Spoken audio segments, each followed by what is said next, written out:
as this new field. So in that sense, that's the reason that the divine are coming into being in order to assist us to be able to go through the transition to each person, because all of us are totally different, as you know, the way that once we get into the depth of what we're really talking about, the essence of our being, each of us is another world, because we don't get to explore very much that aspects of ourselves, because I don't know, sometimes not many people you can talk about the essence of your being, or sometimes in church, or sometimes in certain conversations. But once we get inside of that, it's very important to stay connected and go to the depth of it. So it becomes, it doesn't take another form of another belief, and it becomes something that you really begin to understand at that which you always were and you will always be, but it's becoming available to you in the totality of its splendor. And its splendor is relative in the sense that it's just because we experience it from the human perspective. And the human perspective is okay, it's wonderful, but it's very small as it corresponds to the universal perspective.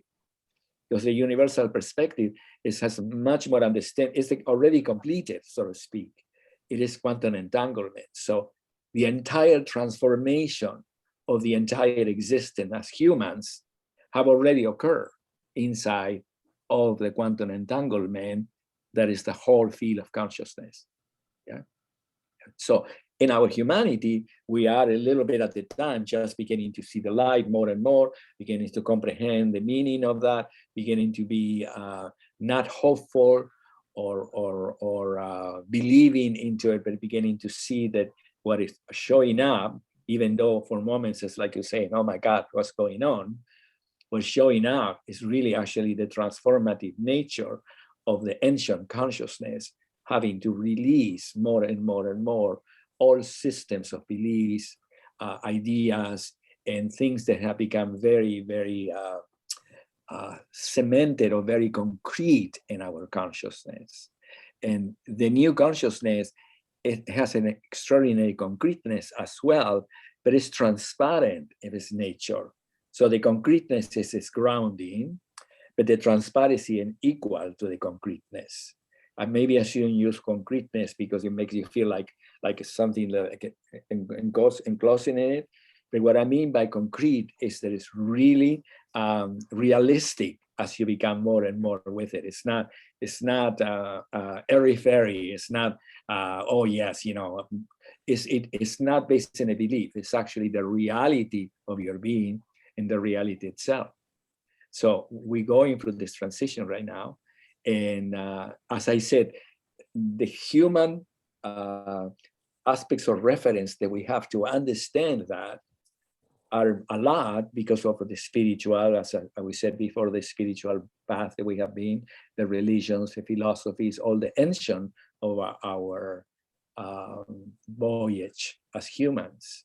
But it's important to remember that all that was created inside of the projected nature of the voyage, trying to get back eventually home. And then now that we're back home, all those things are different because I no longer beliefs, ideas, thoughts, uplifted things are really actually the reality itself. So it's a little bit different. So the mind have to come into correspondence, your mind, our mind, into correspondence. Okay, this is what I am really. This is not what I believe, or So there's a transition between the mind accustomed to believe something into the mind recognizing that it is that very thing that before thought he needed to believe. So it's a little shocking in the beginning because it's a transition. It means that you are taking a presence of your being, and then the presence of your being recognizes what the old mind wants to make you believe is really actually a new mind that is the whole information of that which you are, not a part of the belief that it will take you to the next place. So it's completely different in that sense. So it is good to remember that our human experience, even though it's fantastic and have been for thousands and thousands of years, has been very little, because we have going around and around and around and around and around, recreating the same story from the beginning. And every time they were recreated, of course, we went farther in it, but the recreation was created inside of the same frame of reference. So then it never was created inside of the reality itself. So the farthest that we could go in the evolution, it was to another religion that may perhaps be closer to God, because it is less dogmatic, or another expression of physics, for example, beginning to go through the transition of beginning to discover that whatever they were studying, it was being changed by the very consciousness that was trying to pay attention and searching for the meaning of what it was, or what it is.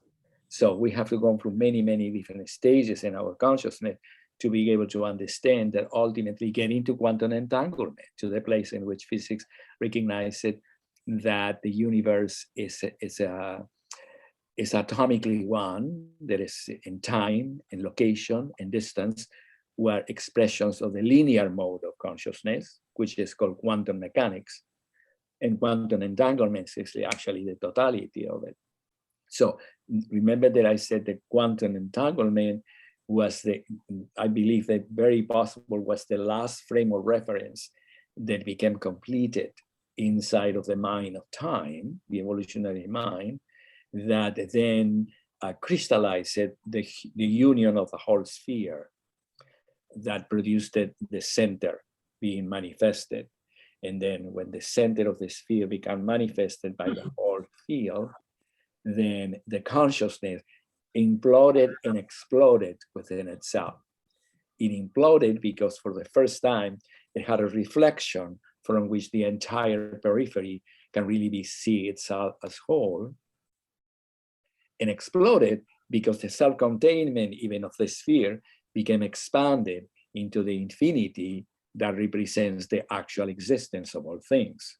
Remember that infinity is in form and expansion, they are all one field, even though linearly we said, okay, we are expanding into infinity. But in the totality, infinity is also included. Yes, so it's not like, okay, something that we don't know. It's all one in that sense. So anyway, I'm starting, I don't know, I guess we are recording, no? We are recording? Okay.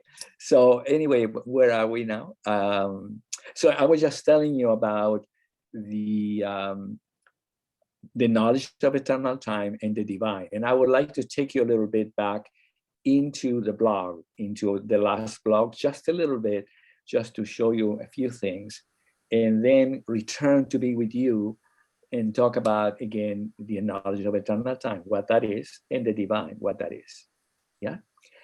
Any questions about, before we going into about the last Zoom? Did you have a little bit of time to look at it? Don't you love it? Did you think it's beautiful, the last Zoom? I love it. We did a lot of work. We got a lot of points in the Zoom. Carolina was fantastic, and we did too. We went through all the details. There are many more details.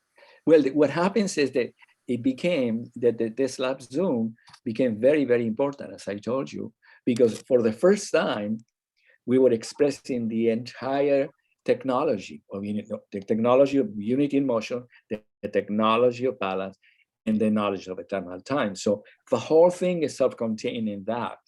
And the reason that it became self-contained in that is because that's what the fourth dimension brought us. It was all in the instant of the harmonic convergence, that the whole system of consciousness became transmuted into a new one. And it occurred only in one moment, because it wasn't linear. You know what I mean? It wasn't something that, okay, gradually will transform. No, the whole transformation became present. And we didn't have any way to relate to it, because its presence was so large, so vast, and so outside our frame of reference. Because I don't think that many of us humans think very much about the idea of having a new consciousness.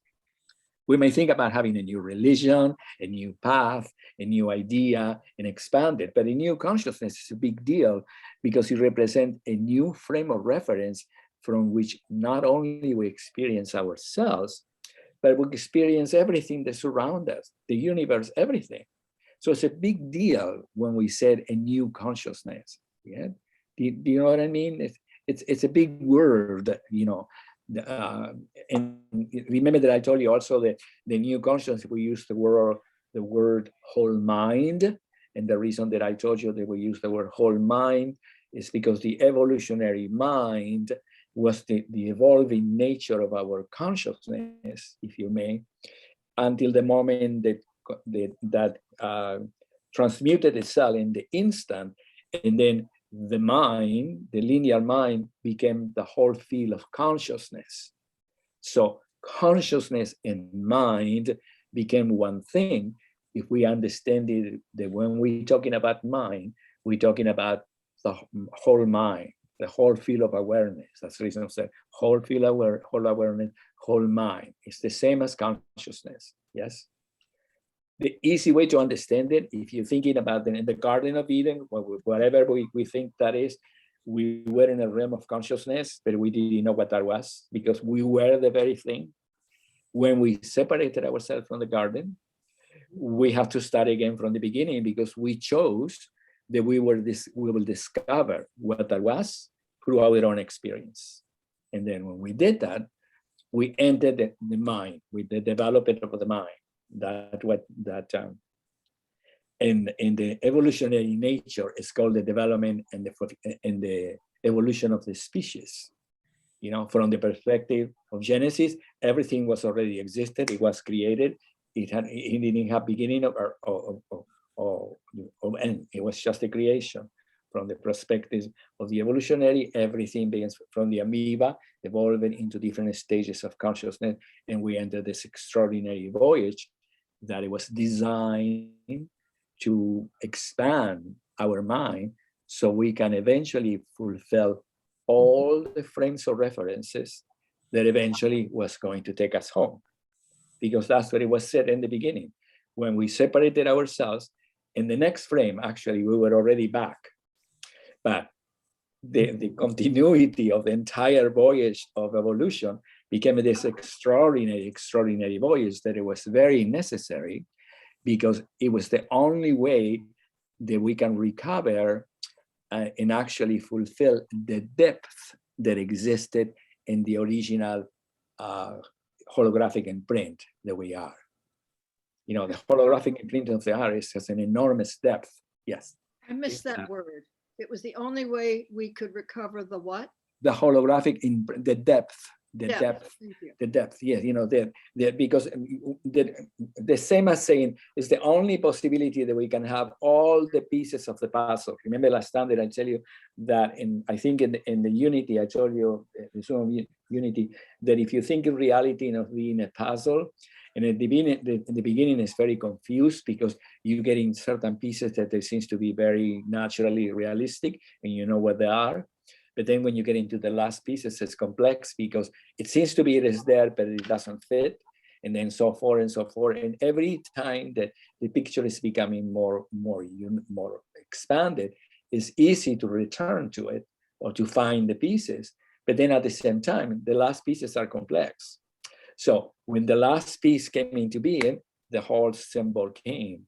And even though this is a two-dimensional idea, thinking about it, the puzzle that we're talking about is actually a sphere, the entire sphere of consciousness that fulfill its entire frame of references. And when it happens, it transmutes itself into a new frame of reference because it has completed the voyage that it was going to take it home. So that's the reason we are now back home. So anyway, so we're good then? So far, so good? Yeah, no question, right? So then I'm going to just go share the screen. Now I'm going to take you a little bit there. And I'm going to share one more time. And here you are, excuse me. Here we are in our, let me see. What do I need to do here? Click it, I guess. So anyway, here we are in the fourth dimension. I'm just going to take you through because I want you to show you something that was very important. That even though presence, you know, remember that in here we have put this little thing in presence here, because this is the home, the new opening that occur in the time that the consciousness we can transmute. Yeah, right here, the solar plexus. This is your heart right here. We will put the heart tube, but decided there will be too many images. The third eye right here. This is the crown, the crown, the trinity, the free, equilibrium in the right life side of the brain. Yes. This is the pelvic floor right here, the pelvis right here. And this is the pelvic floor. Yeah. Okay. You have seen all this. Now I don't need to go through. I mean, in that sense, the detail, you already seen it. Here we're in the fourth dimension. Yeah. So this is the place. Remember that I tell you that in the Kabbalah came into existence. This one when the new consciousness came into being. And this is now when we are into it here. Let me just take you into the Kabbalah. This is a very important symbol of it, because remember that I tell you all the pieces of the puzzle. A lot of the pieces of the puzzle exist in each of those ancient symbols, because they have taken thousands and thousands of years to add to it. Even though it seems that it was created right away into one, all this have taken an enormous amount of time to create the path, the Sephiroth, what is called the Sephiroth, and so forth. It's an ancient tradition that have dedicated their life from the beginning of spirituality, if you may, in order, just like as the Catholic religion, just like the Catholic religion and all the religions, to eventually find a way that we can come back home. Yeah, so this is a very lovely image, because it's not just only an image, it's the story of our genetical makeup, if you may, as humans, because as it evolved inside of the story to trying to return us back home, it was changing the entire intelligence, the entire feeling, the entire physical awareness, because the mind was opening through our consciousness. We were evolving through all those symbols that maybe in that particular time, it was just affecting only a very few group of people that they were connected to, but also were affecting everyone, because the consciousness was augmenting inside of a spiritual search for knowledge. Yeah, this is wonderful. So remember that this is the one that it was mysterious, the one that it became finally fulfilled. And when it became fulfilled, what happens is that this one, which is for us is balance and beauty, became interconnected like a triangle here to crown, right here, like crown. And consciousness and unity became interconnected to the solar plexus. So what it did, it created a six-pointed star right here, the star. That before, it did not exist as a six-pointed star, because that centralization or polarity did not exist, because it was mysterious. It was thought to be knowledge. But the knowledge is complex, because the knowledge in that time, it was like something that forever continue, and you can never get to the knowledge that complete the whole design. So that's when the new consciousness came into being. The knowledge, and that's the reason we call it the knowledge of eternal time, is because the whole system became known to our being, because it was the very whole system that reconnected our sense of self with the moment and the movement of life. It's the whole system that brought our sense of self to the instant of the moment of life, so from which once again we can be in life without being in the dream of time, being connected with all things. So also the whole system, even though I'm talking to you about like the whole system brought our sense of self to the surface, I could also say that our sense of self honored the whole system by coming to the surface. So it's not like one thing to the other one. It's that in the moment of union, the whole created the self. I mean, in this particular moment, knowledge, and the knowledge created the whole. So it was one, again, like a sphere. This is like a sphere, and this in another sphere. So then balance and beauty here, connecting to the pelvic floor right here, created like another tetrahedron, or or a trinity. And then whole nature and infinite regeneration created the other side, corresponding to the top, that it was the center of the first Star of David. So it created two Stars of Davids. That became the entire strength, if you may, of the entire union that created this fantastic feeling and fantastic experience of the new consciousness. And this is when the divine came into existence. Yes. So anyway, are you right with me? Need information about this? Do I need to go through the 6 point, the two Stars of David again? No? Pretty good. You can ask me if you need to one more time after. And then I wanted to show you that at the end, I wanted to show you that 3 dimensions came into being, because 3 dimensions, when knowledge came into existence, 3 dimensions became our union with everything, because everything is 3 dimensions. Even though we have 4 dimensions, 5, 6, 7, 8, 9, 10, 3 dimensions, I told you, is the ultimate realistic experience of all things. 4th dimension then becomes 3 dimensions as correspond to motion in life, instead of just being crystallized by our consciousness. 3 dimensions and 4 dimensions became the same, became the moment of union of life, because the moment of union of life travel with universal existence. Even though we have an idea that there is a biological life on the planet, and then we don't know if there is life in other places in the universe. When we're talking about life in this particular moment, we're talking about life as a whole, not a biological experience in the planet, but life as the conscious experience of being alive, of being present, of perceiving everything. So it's a larger spectrum of the meaning of life. Eternal means life not that we changes, but that there is continuously whole and always has been and always will be. Yes, so that's what happened with the excuse me. That's what happened with when the 4th dimension came into being. So I want to take you now, even though there are a lot of things that we can go here sometimes, if you need to really have any information to understand more the symbols, I want to take you to something that is important. When we express in all the different stages of the knowledge of eternal time, one of the things that completes the knowledge is this place now that I'm going to take you now, which is this place. I'm sorry, I could go much faster, but it's okay. I'll take you to a voyage in here. This place that is called, here we go. Almost at the end. Actually, I'm going to use the other.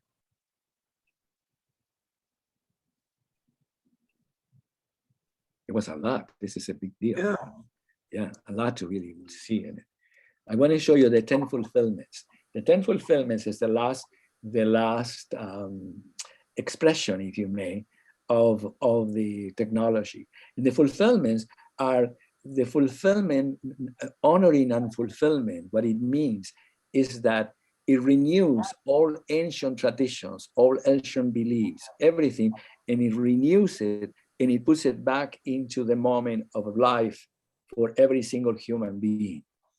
This is a big deal, what I'm saying, because the human being, each of us a human being, became the recipient of the knowledge of temporal time, if you may, the wisdom and knowledge of temporal time, but also it became recipient of the knowledge of eternal time. So in the knowledge of temporal time, we interpret the knowledge as something that was very far away for our daily moment-to-moment experience. So Christ, for example, it was like in another dimension that it doesn't, even though we worship it, and even though we perhaps follow it as a belief and as a continuity of heart desire to be connected to it, it didn't came to the reality that Christ became the moment of our life. They became the consciousness of Christ, not the following, but the reality itself. And the same occurred with the tradition of the Messiah. Remember, the Messiah was going to bring in a new world, a new form of perceiving everything. Even though we never understood it that way, we understood Messiah was about something that somebody or some being that they will come eventually, and it will fulfill certain aspects of our consciousness. But we didn't know that it was the whole aspect of the consciousness, that it wasn't just a traditional self-containment inside of the Hebrew tradition, but the Messiah was really actually the human, the human that correspond to the image and the likeness, reunited to the Maker, returning to life, to the adventure and the experience of life without the belief of anything. Actually, the reconnection to life as the ultimate adventure, yeah, not as the pursuit of a specific belief, but as the ultimate adventure of life. So Buddha, Mohammed, Krishna's philosophy, all the masters that we're talking about, all the different ancient traditions that they have brought it, science, all the aspects of science that have been developed through our evolutionary self, art. When you're thinking about art, thinking about what happened in the moment that Christ came into existence, just talking about art. When Christ came into our consciousness and then ascended into the heavens, and he created those extraordinary ideas, heaven being in a specific place, in some place that we're going to be, come back when the time comes, and then we will be free from whatever it is that we were in planet Earth, because in that time it was very, I don't know what the word is, it wasn't a bed of roses when Christ was here. If in reality that story existed, it was very scary when you can see that, So then what happens then in that time, then after Christ disappeared into the heavens, and we were left a little bit sort of here in the planet Earth to do the best we can until the time comes that the second coming will come. Just think about the art that it got created, and extraordinary. All Michelangelo's, all the art, all the domes, all the churches, all the cathedrals, everything. It created an extraordinary expansion inside of the heart to be able to portray extraordinary understandings of structure, architecture, art, form. It created this fantastic world. So art was really actually a great force that inspired the human to be able to keep expanding and uplifting us, to get us back eventually to the fulfillment, to come back into the moment of art. Because now that we are in the new consciousness, art is actually the moment of life. Life became the art itself, because everything that you see is looking at you. It's artistically connecting to you, giving you insight, ideas, understanding, forms, color, energy, everything, including the ancient art, because you can understand now, oh, how beautiful the whole idea that the artist was be able to get to put it in a canvas, in a two-dimensional form, the physical body, the physical form, light, and etc. All fantastic things. So one of the last one, it was a human, because we humans then, in the new consciousness, became reconnected for the first time to the original imprint inside of the physical moment of our own existence. Because we were always interconnected in the physical and original imprint. Most of humans that even think about that they don't believe in God or whatever it is, the original imprint and then always was perfect, because human is one of the most beautiful designs in the entire universe, because it was the design that eventually will be able to discover, reconnect, and bring back the entire experience that always existed, but this time with the full knowledge of its reality. So that's where we humans are now. We are not only reconnected to our natural essence, we are the actual expression of the whole field that is that essence. So that is a lot. It's a lot, because remember that in our humanity, we always thought a little bit like we saw ourselves a little bit dorky, a little dorky. You know what I mean? We always thought, okay, now, oh, no, this is me. I am not. And, you know, the whole idea that you couldn't be large enough to be the God itself, it was something that it was not allowed.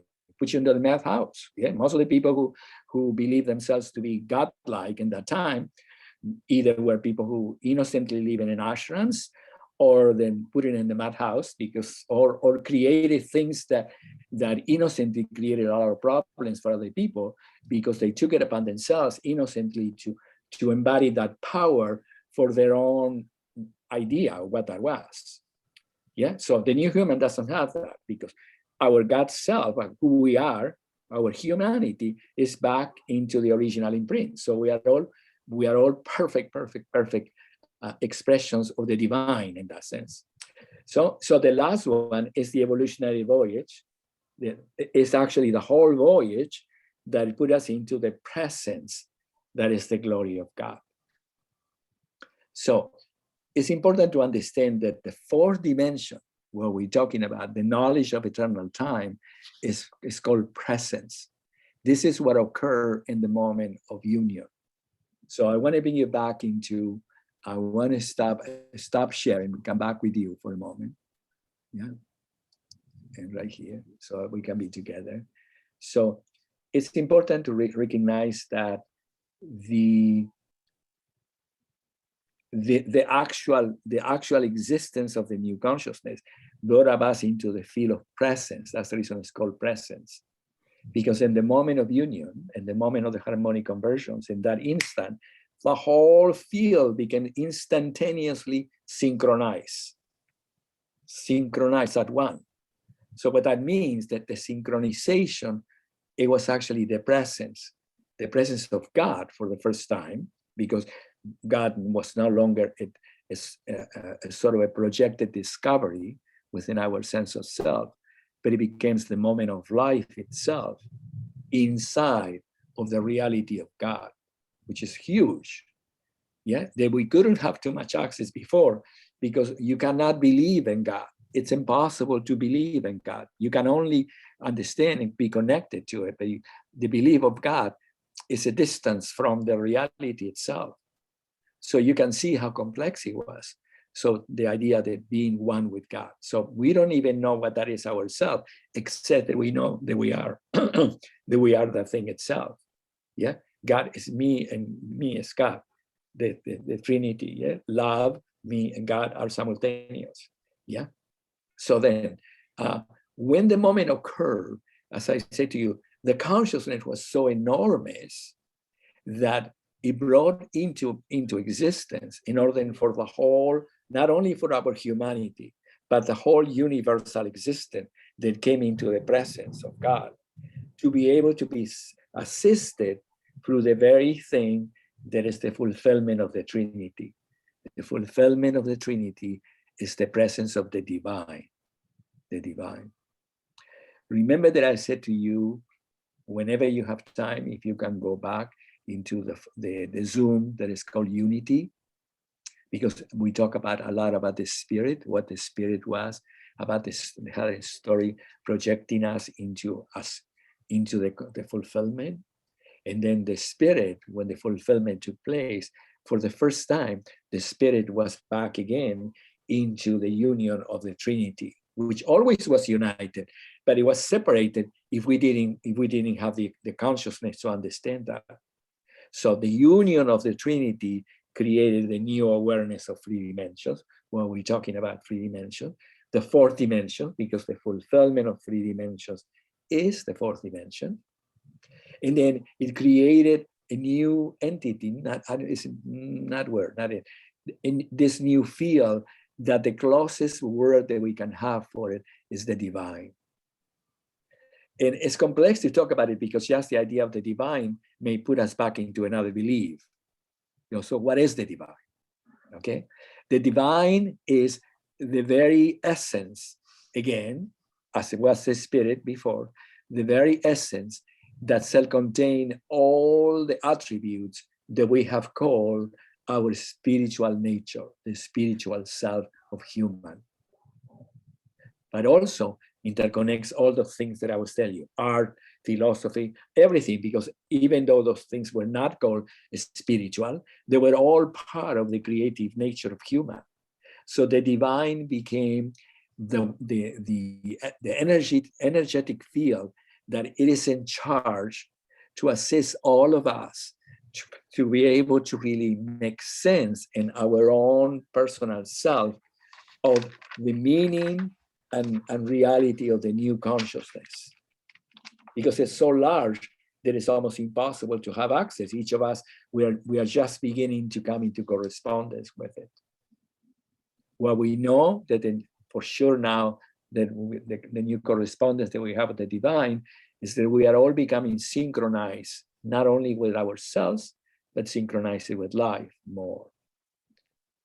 We also understand that the synchronicity with life is creating a lot of experience of fulfillment, because we're beginning to see the life is a force that is constantly embracing us to guide us into the experience of magic, wholeness, beauty, love. All the dimensions bring us into the present moment of our life. At the same time that we are experiencing that, we sometimes through the news and see how the world is really many aspects of our humanity is going through a lot of changes. And we can see that the changes are seemingly very necessary in order to be able to divest ourselves for the very formation in which our mind has crystallized beliefs and forms of interpretations that they were never real, that they were only needed inside of the evolutionary nature. They can no longer exist inside of the new consciousness. So the divine is that force. Just think about the divine, for example. Everything that you can think about. Remember all the statues, all the images, all the ceremonies that we have created through time. All the things. It was all always calling the divine, calling the light. Remember the essence. Seeing the Buddha, getting Ganesh. Everything was always all the pictures of Christ, the Mother Mary, all the saints. They were all expressions of an idealistic interpretation of the fulfillment of our human self coming into correspondence with some part of our essential nature in relation to the heart, in relation to the consciousness because of unity, and then in relations to becoming more and more present with the reality of life and becoming, in whatever form, free from what in the past was called samsara. Remember, samsara was the very name that we created in our ancient self to express our humanity constantly being trapped inside of that vision, inside of the mundane reality, and not be able to have time or not to be able to have a possibility of being connected to the underneath reality that existed, always present, and that it was always unattainable because we were so involved in our own experience of what we thought life was about. Yes, so it was a very complex circumstances. So the divine, yeah, go ahead. Samsara. Yeah. How do you Samsara, spell samsara? S-A-M-S-A-R-A, samsara. Samsara. S-A-M? Yeah, S-A-M-S-A-R-A, samsara. Yeah. It's a very famous movie called Samsara. Did you see it? Many years ago in the 70s? Okay, in the 70s were like 2 or 3 movies that certain people were really bringing into the consciousness, movies that show us the reality in which we were innocently trapped ourselves. So they were called the different names. Samsara was one of them. So anyway, samsara was a word that we created to explain how we innocently sometimes in our human experience became so involved inside of our personal self, our ego, our ideas, and then didn't have enough time to really go into the essential nature of our own being. Yes, and then that essential nature inside of that time came into existence in the moment of our death, you know, or certain situations that it was some of us had a moment of epiphany, and in one instant recognized that it was this dimension, that then when you experience it, you always knew that you want to return to it, because everything else became, it could never really, it didn't have any, it could never return to the same importance. Once we were human, in our humanity as humans, came into correspondence with the divine, if you want to call it that way for now, which means the Satchitananda or any aspect of consciousness, when we return back to the physical existence, with nothing, everything seems mundane, nothing could really fulfill that. So it became very, very complex. You know, you can see how complex it existed. Even drugs, you can see that during the entire history of our humanity, when we came into the correspondence with altered drugs, LSD, I don't know, have many names or whatever you want to call it, what the drug did to us, that temporarily disconnected us from the linear mind, and then allow us to be in a switching of consciousness inside of the greater field of consciousness, in which you, for the first time, feel totally comfortable because you're not bombarded and self-enclosed inside of the system that have perpetuated our human experience, that it was thinking us. The evolutionary system of thought, of consciousness, was thinking us. We were not thinking. We were inside of this field. So that's the reason that it's very sad, because in that time we didn't understood and explain to people who were taking drugs that all that was really actually a glance of something that you really are, and you can have it. Even the gurus told you that you can have it, but the way that they told you that you can have it, if you go to the top of the mountain and meditate for 20 years, which will be sort of a, you know, it created a process. So in the process itself, disconnected the person from the possibility of regaining that experience. You want it now. I'm going to come back. That's the reason most of the people really suffer from deeper stages of OD, you know, becoming, eventually it gets to the point that the only thing you wanted to do is to return to the place in which you are in the presence of yourself. Of course, in that state, very few people know what that is. So they would only tell you, I don't know. I never have a lot of conversations and ask people about it, because it's something that is very private and it's complex.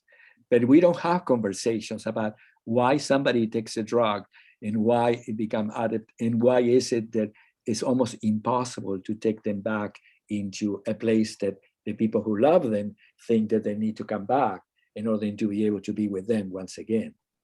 So the reason that I tell you this is to understand that all those different stages of consciousness was always existing, because it's who we are, who we always were.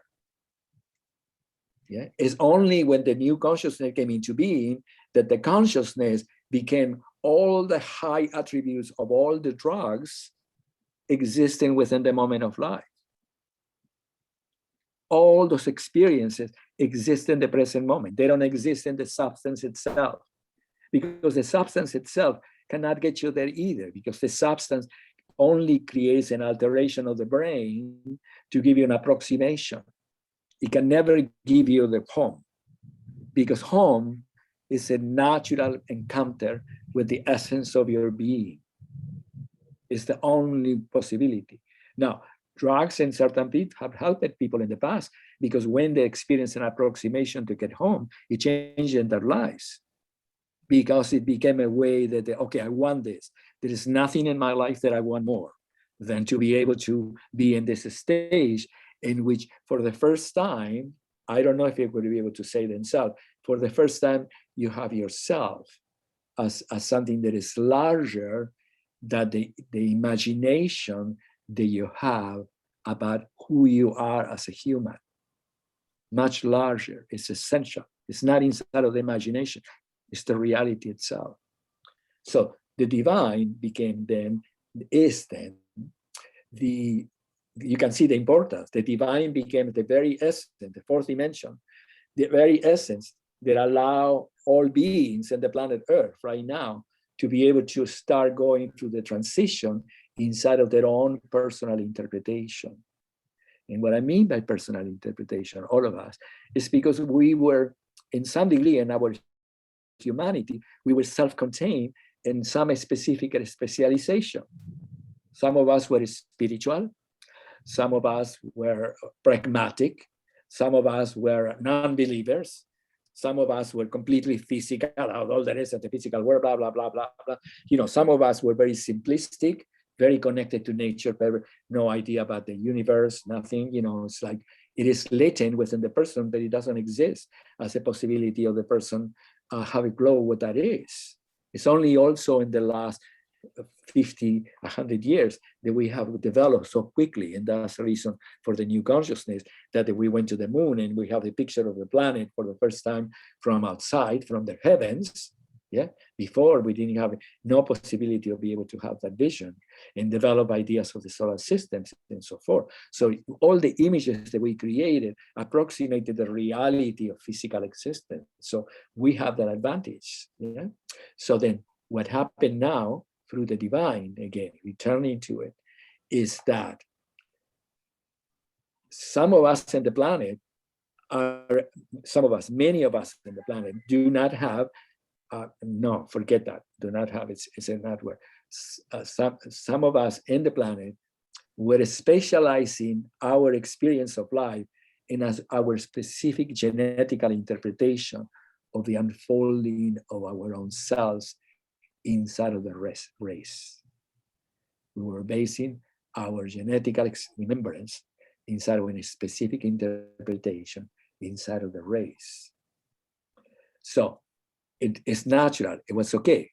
So, but the divine now is the one that no matter what the specialization is awakening within every single being, the whole spectrum. So the whole spectrum comes into the presence of all of us now. Not because we're going to get there, it's because it is already permeating the very fabric of our physical self, the very formation of the field of energy, that is our mind, and the very moment that is the physical existence of our lives. So it's happening to all of us. We are inside of this field that is taking over. The ET has taken over us. When I mean that ET, that's it. The force, remember all those ideas that we created? We are inside of it. But we understand that for the first time, that it has nothing to do with those projections. It's actually the natural state. Is coming in to embrace us and taking us back. The divine is 100% benign, it's divine, and is the closest approximation to God because God doesn't have any projection inside of our human other than the presence of well-being, perfection, intelligence, love, beauty, harmony, everything that we are already existing inside of the field. God is the perfection of the Garden of Eden as it exists in this moment in our human lives. Completely. So we are reconnecting with God through the new consciousness. Yeah. But the new consciousness is not a belief, right? It couldn't be a belief, couldn't be a religion, it couldn't be anything of that, because in the moment that it becomes in any formation, something that it becomes crystallized in that form, it is not. Because it is the very existence of the nature of life. Yeah, it's in that sense, it's 100% spiritual, but it's outside of the idea of spirituality. 100% physical, but it's the outside of the contraction that we have called it physical.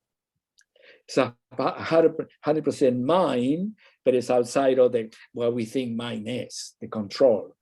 It's just the whole essence existing inside of the essence, assisting us to return home, the divine. So it is important when we're talking about the divine then, that we understand that it's not linear. It is linear perhaps in our own personal understanding, because each of us have the key of how much you need, how much you want to be able to understand. Some of us would like to understand music, for example. The divine will come and form that, oh, I see, I will be able to comprehend all aspects of music without having to really go crazy trying to really figure it out what I was before.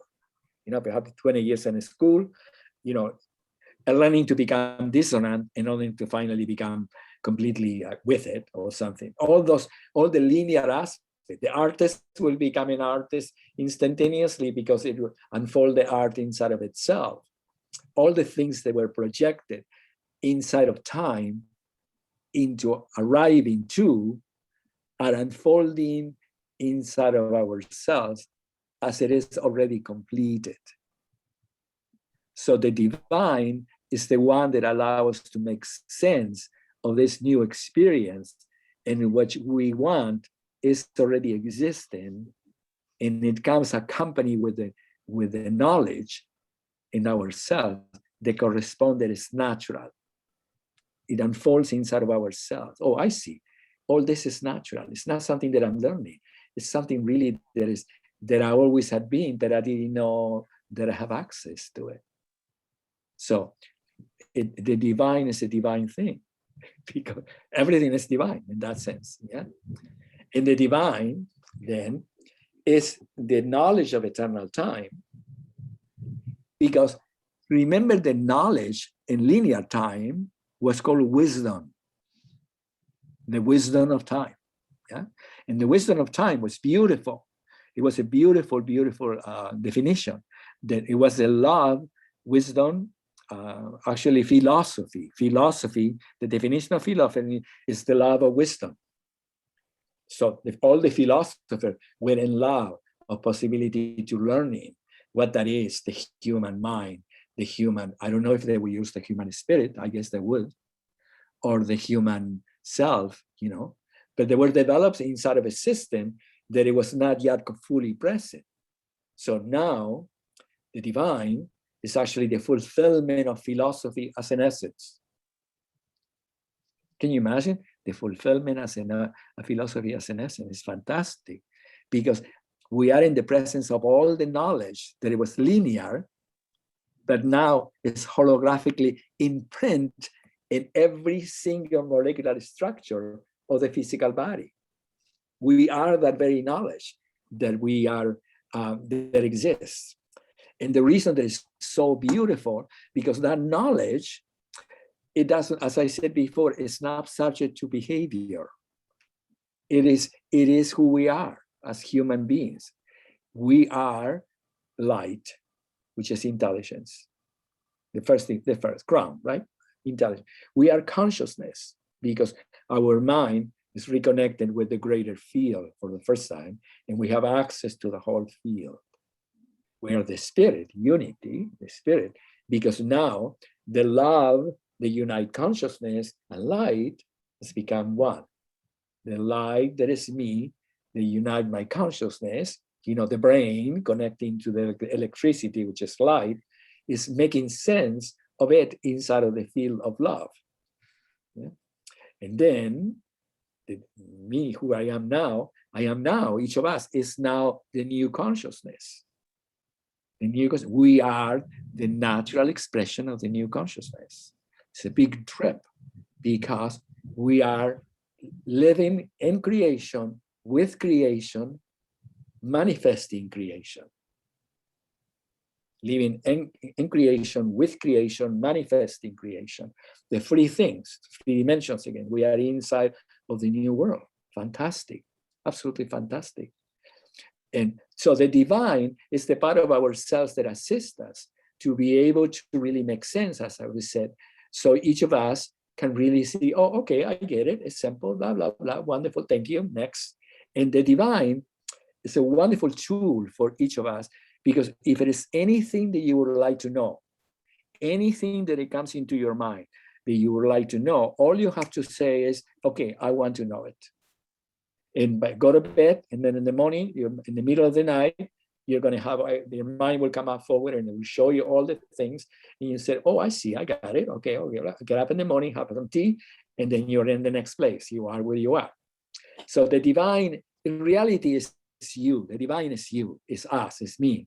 But because everything is us, everything is one. Remember, everything, the 10 dimensions at one.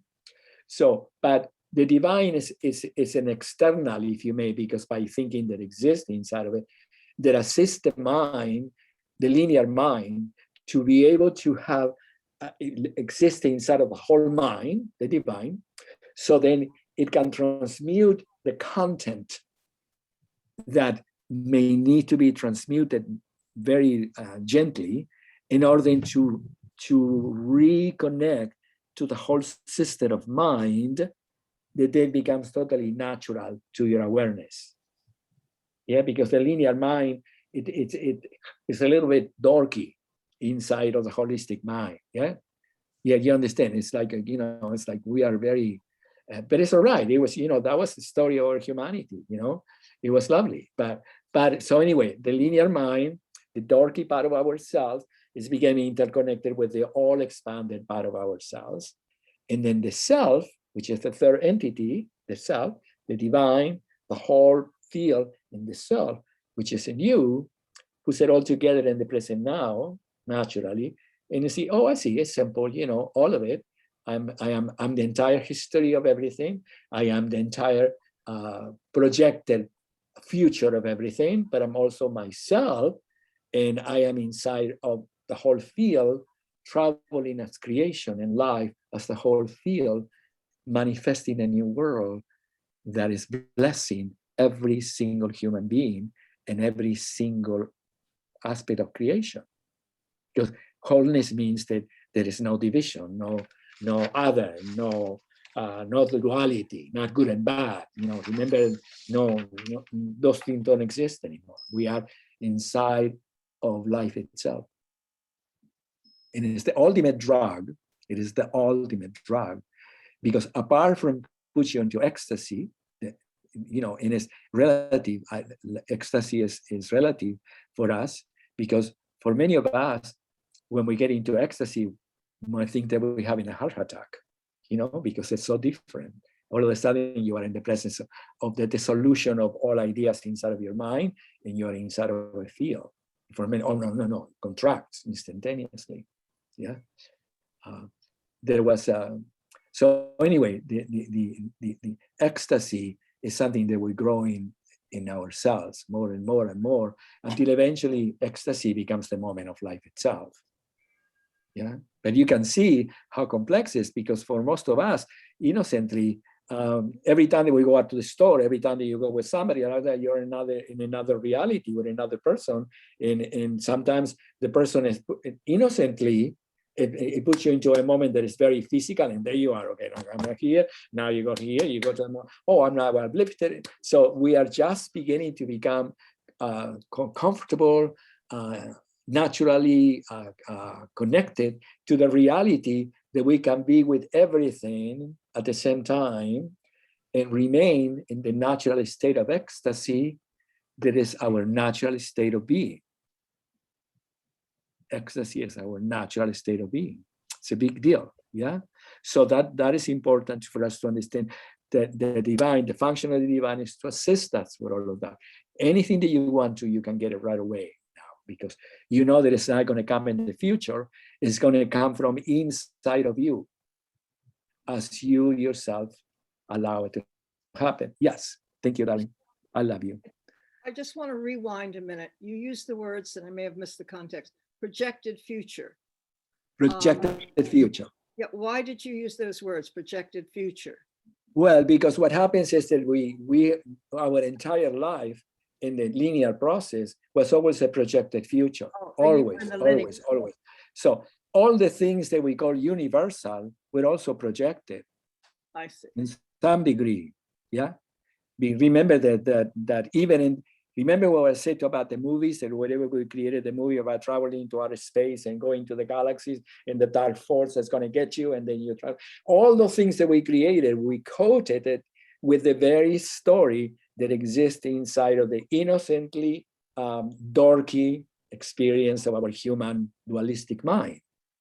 So it's important to understand that, because so then in the new reality, we don't have a projection. Right. Because the projection is actually the actual field from which we feel ourselves one. So the projection of universal existence is our communion with universal existence. It's the future exists in that communion. It doesn't exist, okay, now for 10 years, I'm going to be able to do blah, blah, blah, blah. Don't, because they're all already existing. So then I'm just connecting to it. And then each of us will have a choice in whatever degree.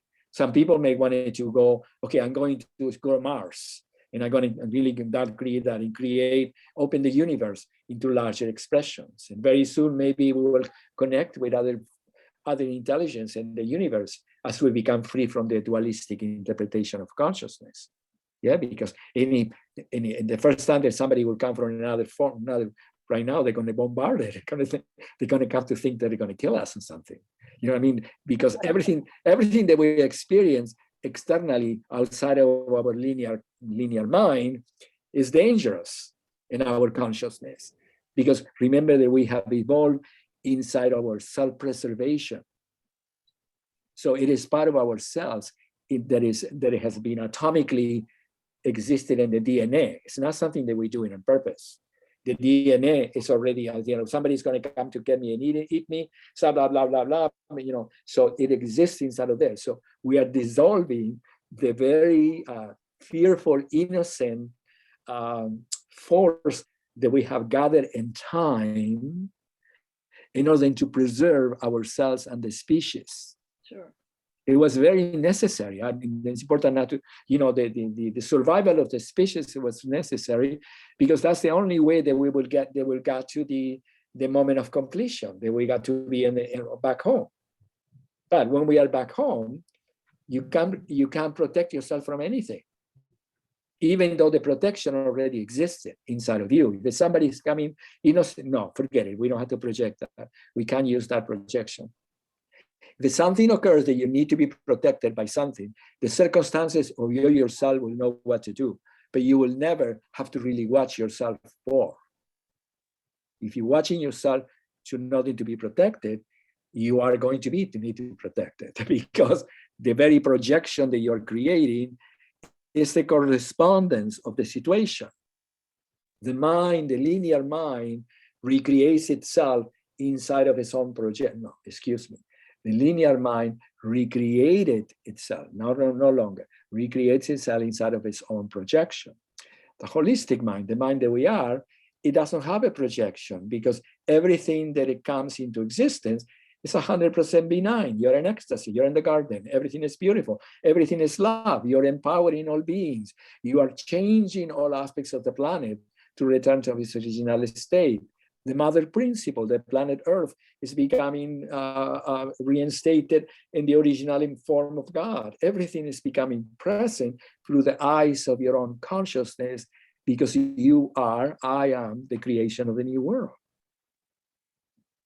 So, and that takes a while because, each of us have those reflexes. Somebody's bumping in you, it's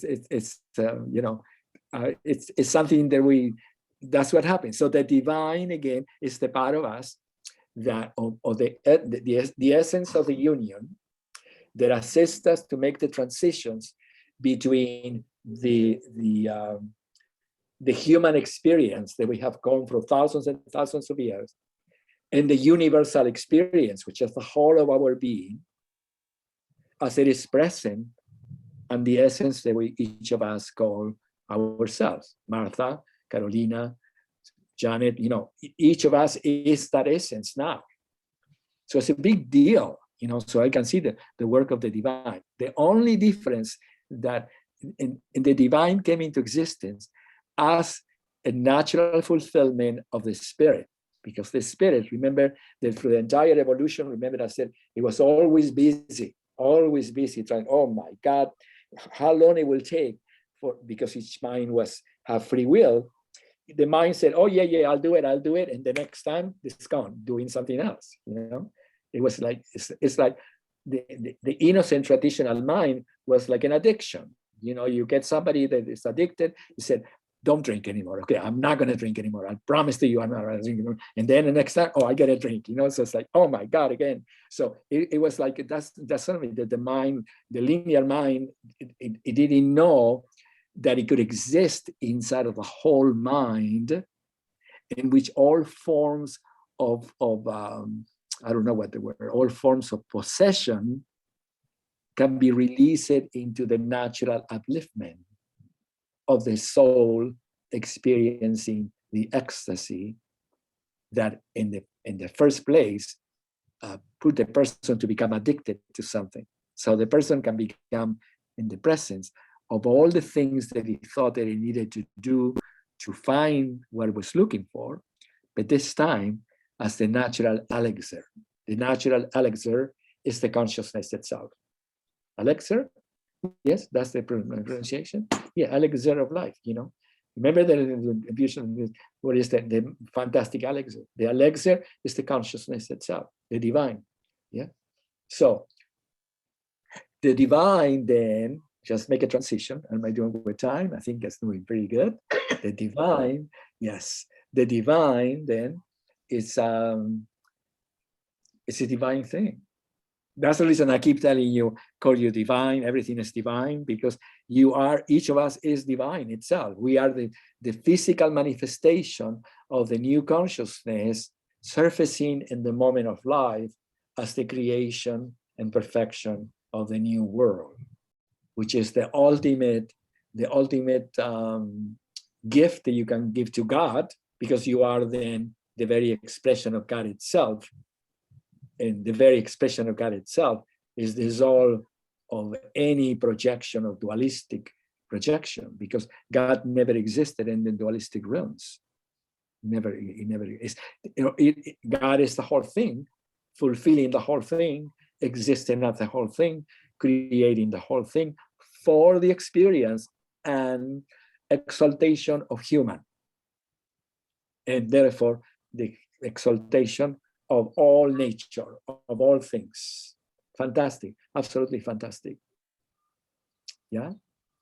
So the knowledge of eternal time, the knowledge of eternal time is fantastic because it is the fulfillment of the knowledge of temporal time. And it's important to spend time contemplating this, what it will be the fulfillment of temporal time. So you can see how everything that it was projected in time as a desire to take us home, when it became home, it became the natural experience of its own sense. So we are the knowledge of all things. In that sense, we are the universal knowledge. We are the knowledge of nature. We are the knowledge of eternity, because it exists in an eternal field. We are the knowledge of the self. If we're going from the bottom, you know, from the essence, we go to the knowledge of eternity, which is self-regeneration, nature, the knowledge of nature, you know, every flower, every plant, the earth. We know what we need to do with everything to give them back to life. You know, everything in the garden, the flowers, the things that we eat. We manifest more and more about that everybody is becoming healthy, because we're beginning to eat things that are really natural. You know, natural means things that they are, I don't know what the word will be. Pure is not the word, but natural is, it doesn't have additive things that really actually innocently changes the process in which things can manifest. Yeah, because remember that in time we created, the business idea created that we needed to change everything to manifest business, and now we're back into the nature of all things, you know, organic, perfect. But also we need to really understand that through the divine, everything is becoming organic as well, because very few people on the planet can eat organic food yet. Yeah, we are the only one, the first people most of the time. Most of the people can really barely eat in the planet food at all. Yeah. Christian, So, yeah, dear darling. yes. Did you say that the natural elixir Of is life. the natural elixir is the fulfillment of temporal time? Yes. For instance, a drug, if someone is on drugs, and that could become, which does not help them in the end, Yeah. could really become a natural elixir? Of course, because the natural elixir is actually the natural elixir is the natural components, the natural, let me see, what's the word that I was asking. Carolina, you have that word, you used it before. It's a transmutation, it's a biomechanical, no, a biochemical expression of your whole system existing inside of wholeness. So our system, as it exists inside of wholeness, it manifests this natural elixir within our cells that then, as it races to the brain, naturally in the brain, produces the interpretation of consciousness that put us in a state of ecstasy. So all the drugs only exist as drugs because it exists as a component inside of our cells first. You know that, right? That all the external drugs. I'm sorry. Say this. That Say all it the again. external drugs, what we call LSD, what we call ecstasy, what we call whatever the substance that it makes in all those drugs, it exists inside of our cells. So that when you take the drug, it connects to that part of your cell and it brings you to that experience. Yeah. But the drug doesn't give you the experience. It's the connection between the drug and the natural component that exists within your being that it makes the experience. So it's not an external thing. It comes into existence in yourself, and then it provides the open the brain, but the component, the original component is within you. Yeah. So we are the elixir of life itself. As we become more and more connected, we already are there, but now I use in a linear, but in a linear expression, as we become more and more connected to that, this is a linear definition, the system manifests the component, the elixir, which is what allows our mind to become clear, which then becomes ecstatic, because the clear mind is ecstatic, because it lives inside of its own understanding, experience of unity. You know, everything is perfect. Everything is connected inside of the whole field. So it's an ecstatic experience. The mind has ecstasy. The heart has ecstasy because it experiences the feeling of everything, life, the feeling of life, love. And then the physical moment is ecstasy itself. The biomechanical existence of the movement of the heavens is an overall existence of ecstasy. Yeah, everything just think about the solar system, all this perfect dance. There is a perfect clock, and every single component is an ecstasy because it's connected to everything, and nothing is it's separated from it. It's always a relationship of perfection. So there is a physical manifestation of ecstasy, a mental manifestation of ecstasy, an emotional manifestation of ecstasy. So those are the elixir that the body manifests naturally by being connected to the natural experience that is the unity of life, the new consciousness. That's what it is. So yeah, Nancy, so it's not about finding it in a drug, though. You can't find it in a drug. Well, it's complex because, you know, I mean, I would never really say anybody have to take a drug now because it will be not appropriate because it is bad. But remember that the drug has been very, very useful through the evolutionary consciousness.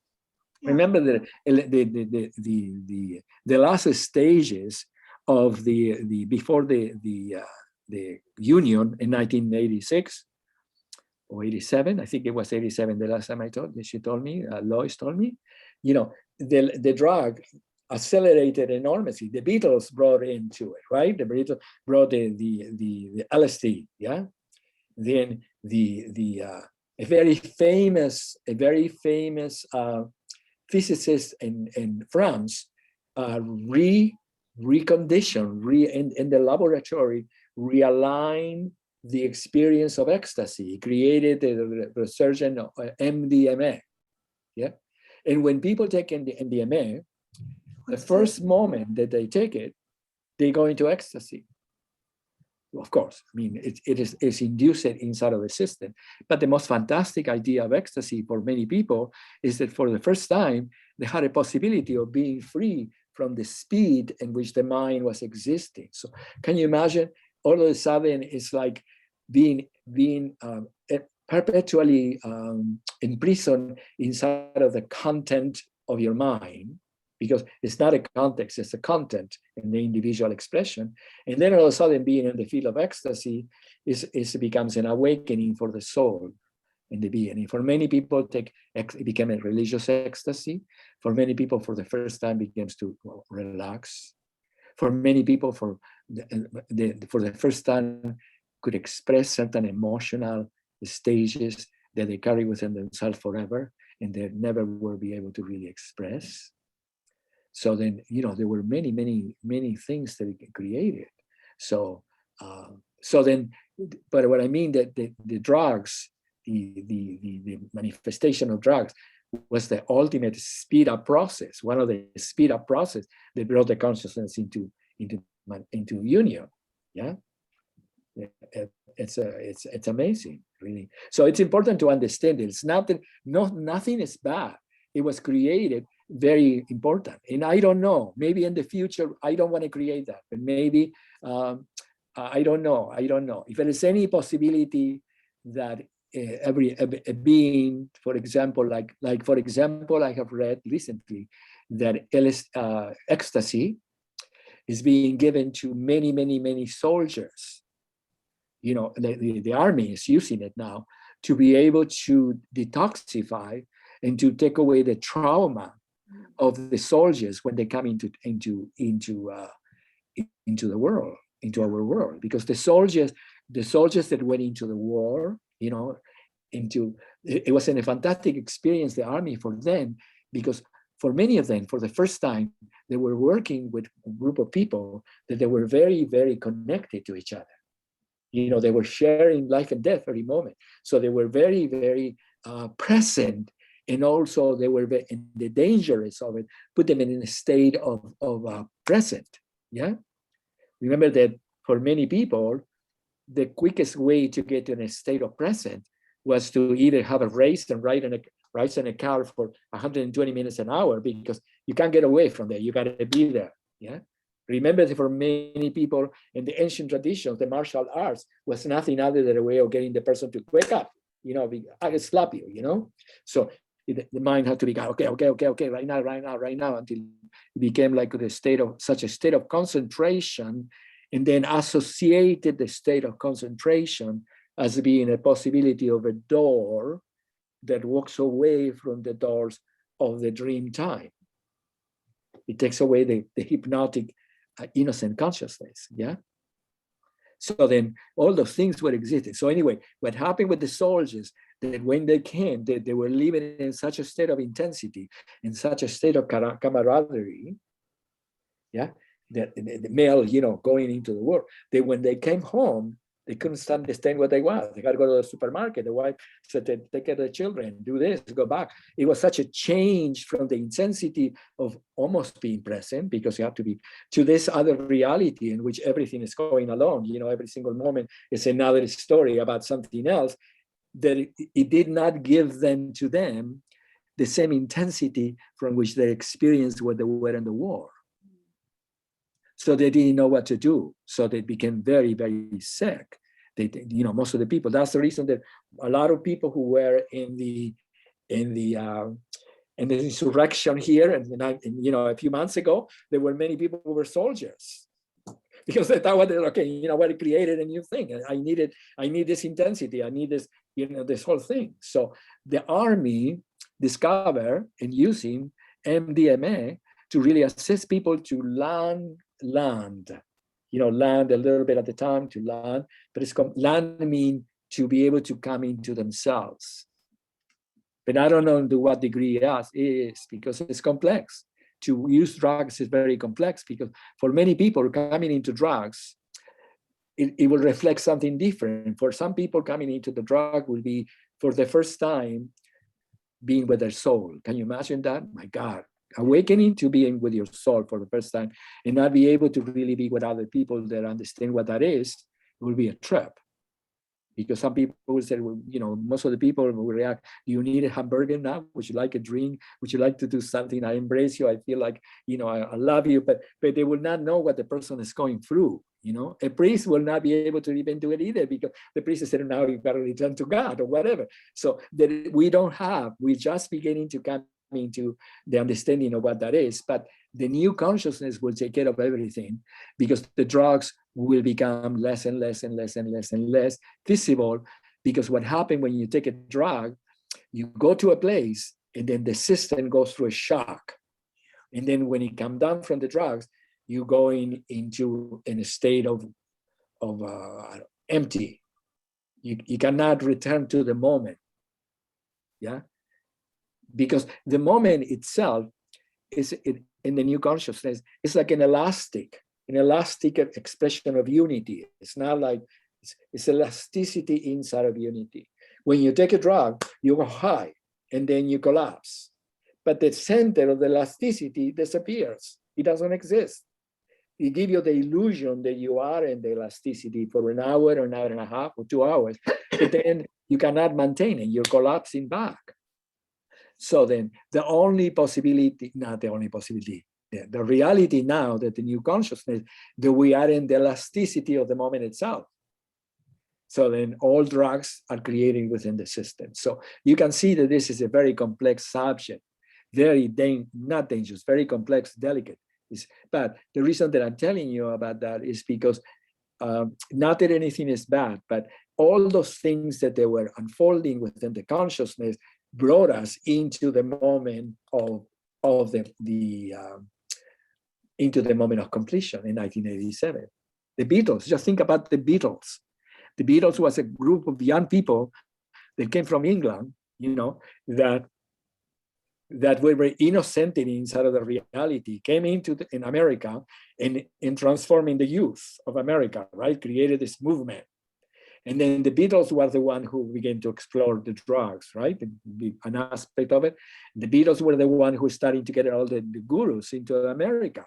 Yeah, Rajneesh, Maharishi, all of it, they came here in some degree because they thought that America was ready for their wisdom, which was true. But their wisdom was ancient. It was a new wisdom. It couldn't be the knowledge of eternal time, because it was the wisdom of the process that can take you home, but it becomes elusive. So it was preparing the field, if you may, for the moment in which home became real. And then the process was taken away.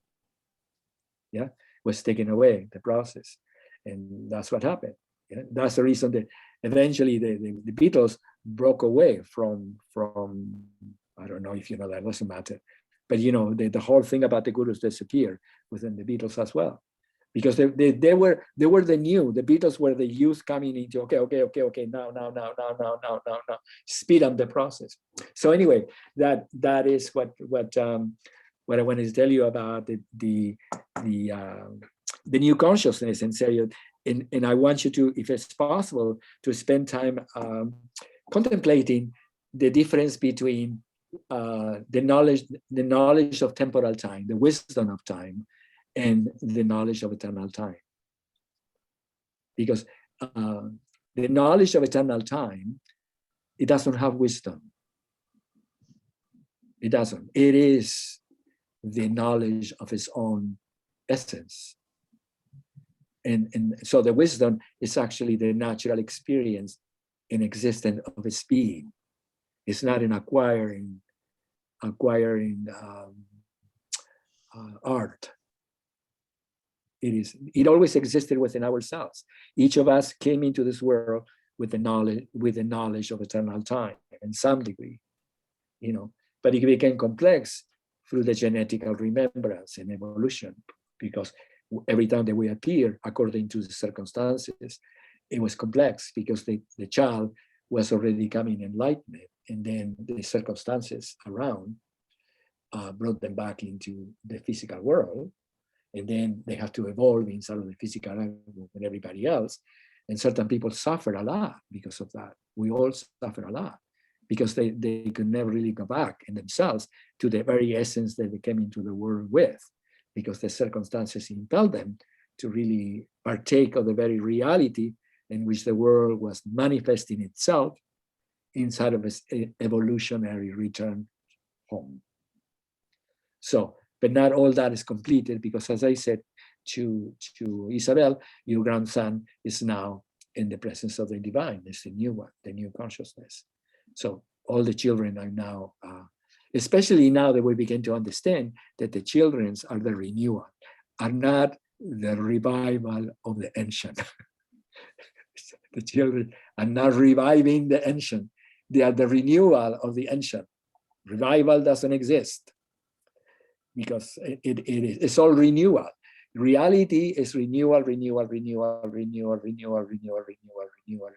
It's the presence of the renew, which is the renewal of your being, your connection to all things, the essence of your being.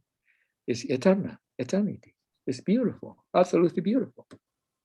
So anyway, Nancy, did answer that question that all the everyone in the planet is free now from drugs, you know, in whatever degree they'll be. And eventually, once they begin to understand that the consciousness exists and is the pathway, no, it's not the pathway. Forget the pathway, that the consciousness is ever present. You see, just I got myself, the consciousness is the pathway. Pathways don't exist, and it is the ever present.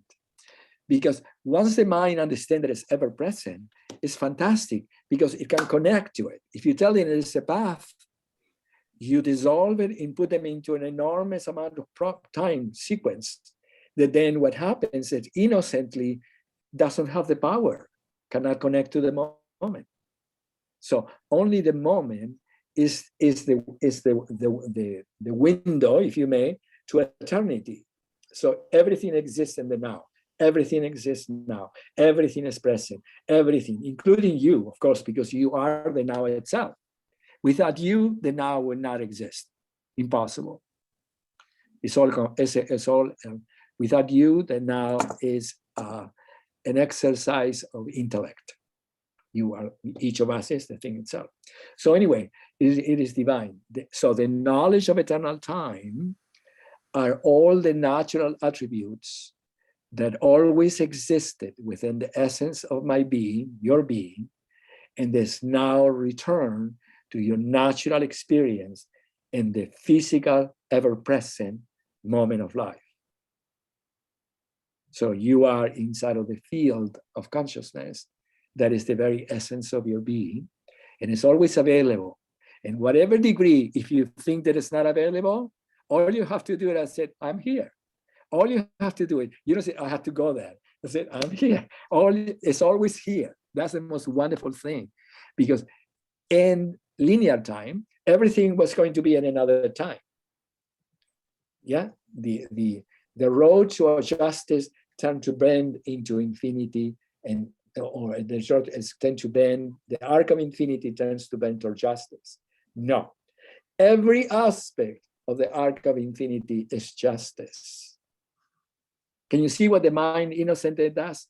It projects something that is going to happen and innocently disconnected from the actual existence that is already present. Very important. This is the detail that makes all the difference. Because the linear mind wants to project everything. It doesn't know yet. But you are not a linear mind. You are already, I am already the whole field. So once the linear mind begins to comprehend, it begins to understand that it's being reorganized inside of the whole mind, it surrenders itself, because the linear mind, the only thing that the linear mind wants is to be loved. Even though it doesn't completely know what that is, because it's trying to think it's romantic, or it's family, or it's something that you do, or it's God that love you, or whatever, then eventually the linear mind surrender into the present whole mind, and then it disappears inside of it, because it never existed. In reality, always all there was forever, and it always will be, was the whole mind, which is the whole field of consciousness, knowing itself as God. the whole field of consciousness, knowing itself as God. That's all there is. It always has been and always will be. So once the linear mind surrender, it goes into ecstasy because I said, oh my God, I don't have to do anything. I can have fun. I can enjoy it. I can see everybody. I can visit with everybody. I can tell you that I love you. I can have a glass of wine without thinking that I'm going to become Dr. Jekyll and Mr. Hyde. If I wanted to take a drug, I can take it if I wanted to, but I don't need it because that would be silly, because then I will be having a headache and then it's not fun. Forget it. I won't need it. All that will fall away because it will not give you back. What you have is much larger than anything that you're going to get. You know what I mean? That's what it is. That's what's fantastic.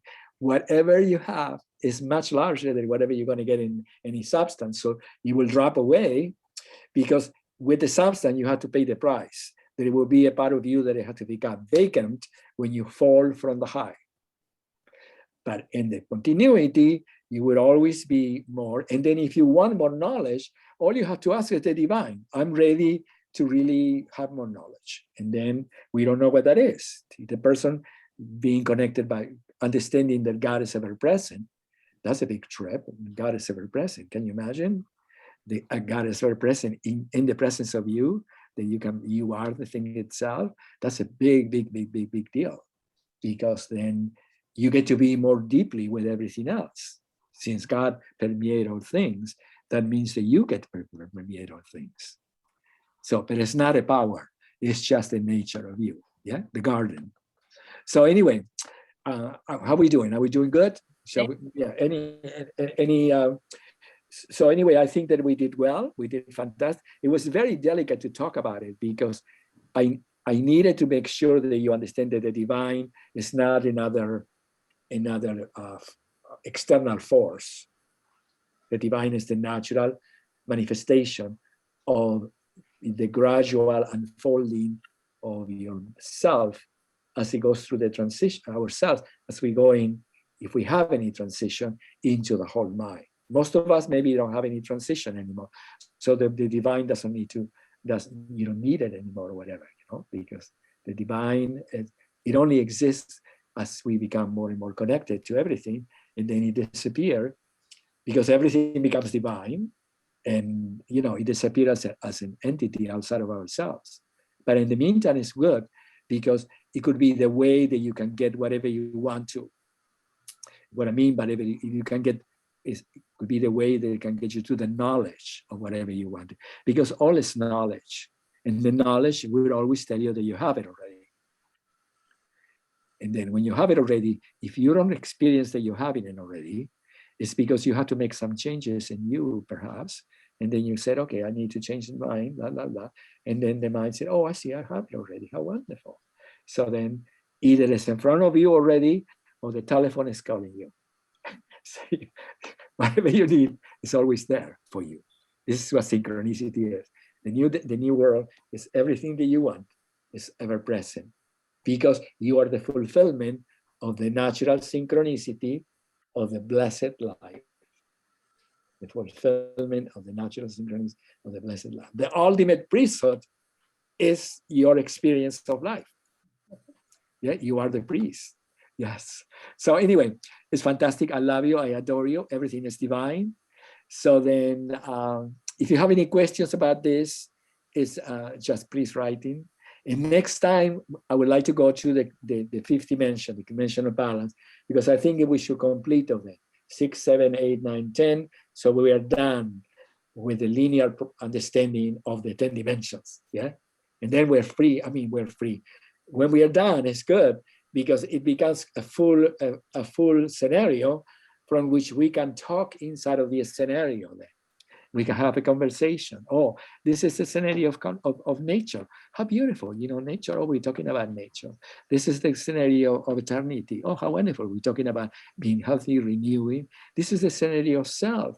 Oh, fantastic. Who I am, who you are. I love you. You're wonderful. You're fantastic. You're connecting to this. The scenario of beauty. Can you imagine the scenario of beauty? My God, the muse of life. The scenario of balance. Everything, the treasure of all things being balanced, the scenario of consciousness, my God, oh my God, the whole consciousness, the scenario of the spirit, the scenario of the Father, the Son, which is the whole consciousness, the scenario of God, all of it together in this beautiful design that represents the natural relaxation of your mind being embraced by the mind of life. Fantastic. I adore you. Write me. It's fantastic. And everything continues. And here we are. Yes. Ciao, ciao. Ciao, ciao. Thank you, Ellen, for helping me. I love you. It's difficult to say hello or goodbye because